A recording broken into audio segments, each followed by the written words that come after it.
Yo, good morning to everybody. Today we caught a nice winning trade. Wait, where's my drawings? Caught a nice little short today. Today was clean, not gonna lie. Like, how often this is gonna happen where no drawdown, but also just like there wasn't one opposite. There wasn't one blue candle. There wasn't one candle going the opposite direction of my trade. I don't think that's ever happened before. Well, let's get into the trade. P&L is 500 on this. I took partials, just a little partial. I took like more than 75% of my position off. I let 2 running. The fortunate part about the alphas is I only like made 370 on each account because alpha has a margin or a scaling plan or something. So I'm about to do it right now to show you. Like, look at that. Max, oh, you can't even see it. Let me move my thing. Look at that. Max margin violation right there. So, yeah, it's unfortunate. I went in with 15 contracts for risking 320. So, you can guess. I went in with the max I can do, which was 10. It's like, for a 50K account, if you are not in profit at a certain amount, I forgot the amount, your max that you can trade is a mini or 10 micro contracts. So that's an unfortunate part. I wrote in my notes, but yeah, for the future, I'm going to trade on NQ even if I want to trade on ES, because you can trade with less contracts with the same amount of risk on the NASDAQ, because NASDAQ is more volatile in points and stuff like that. So let's get into the trade. Today was a no news Friday. And yeah, I'm gonna get straight into it. So today was based on a liquidity sweep entry, and it was a clean one. So coming in today, I had a bullish bias because we validated this big 1 hour fair value gap. We are just making these displacement candles. But also I was bullish at first, but also I was neutral because I could see, both ways play out. We were pretty close to these highs, especially on the NASDAQ, which we ended up taking out. We're close to these highs, so if we saw a reaction off of these highs and we saw our model, I wouldn't be opposed to taking a short, and that's exactly what happened, and that's exactly what I did. So yeah, market open, clear liquidity sweep, we get reactions off of it, and yeah, we're seeing selling pressure out of it. We have a bearish SMT. This is literally textbook for me for my whole liquidity sweep entry. Like I said, I'm not trading any different. I guess it's a different model. There's 2 models I trade, a continuation and like a reversal.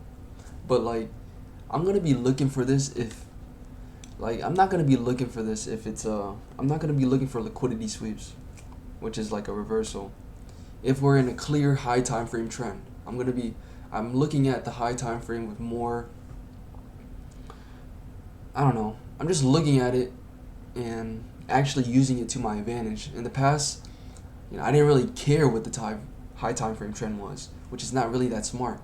I still got away with it because still got the results I desired and wanted, but just for the long term and seeing what my losses were, it was just like when I lost, I just got the whole bias wrong.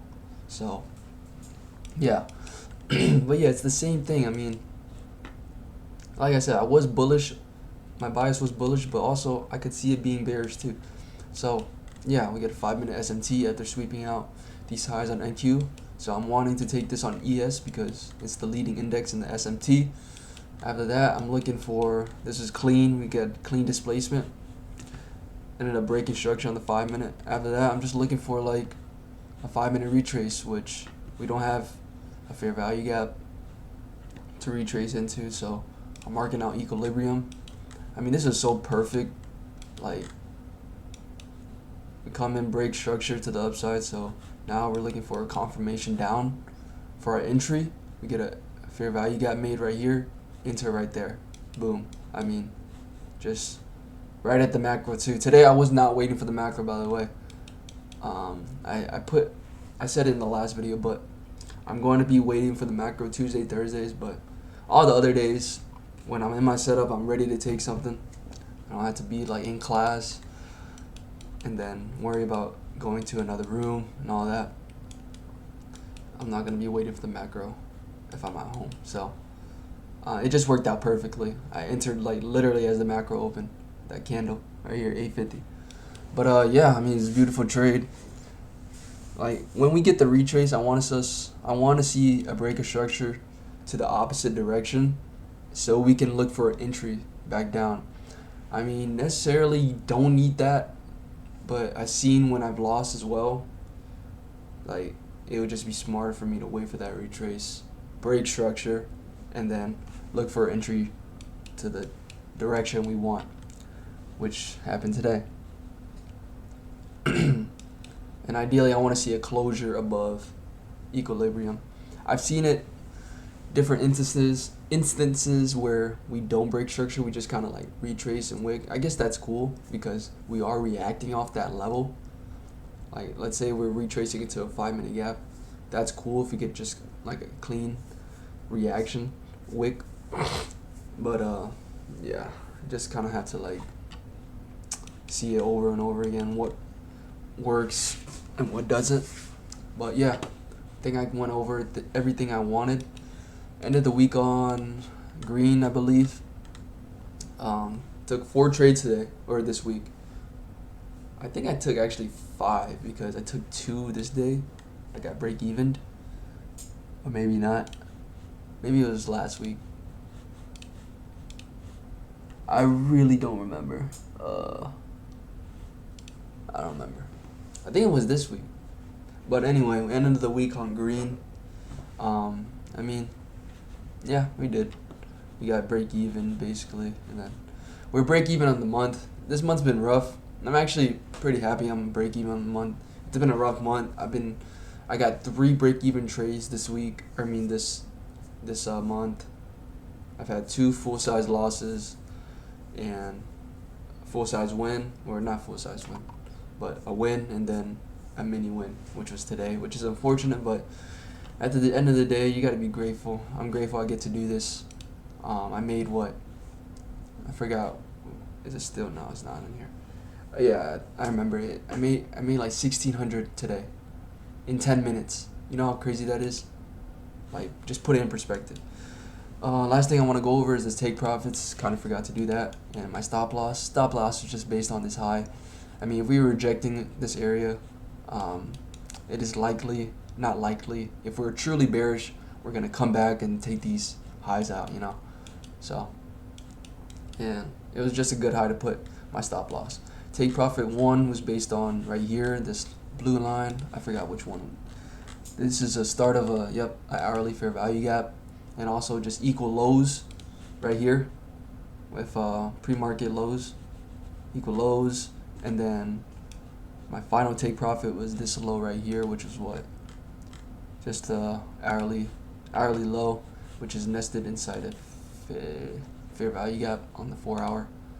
And yeah, I could have left more runners, but you know, I just wanted to get the piece of the pie and dip. It was the same deal on the fundeds. I actually trailed my stop loss when I had one contract left. It was like right here, I got stopped out, and then eventually hit that level. But anyway, that's really it. We're approaching 10 minutes. Trying to keep these under 10 minutes.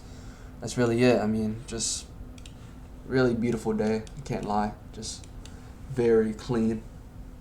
But yeah, that's it from me. 1% better every day. And let's finish out the month strong. We just hit the halfway mark. It's been rough so far. Rough start to the month, but also just rough start to the year. So let's keep going. Put our head down. Keep working. Don't get complacent. And yeah, God bless.